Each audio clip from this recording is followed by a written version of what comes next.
Sa labas ako nagtatrabaho. Well, nag-training para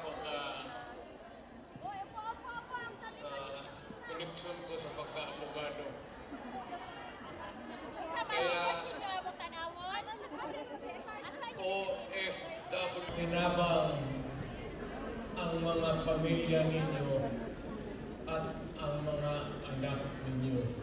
Mabuhay kayong OFW. Pa rin ang pipiliin ninyo. Sabi na nasubukan na kasi, napabalik-balik lang na apelido ang... Kaya po hindi ako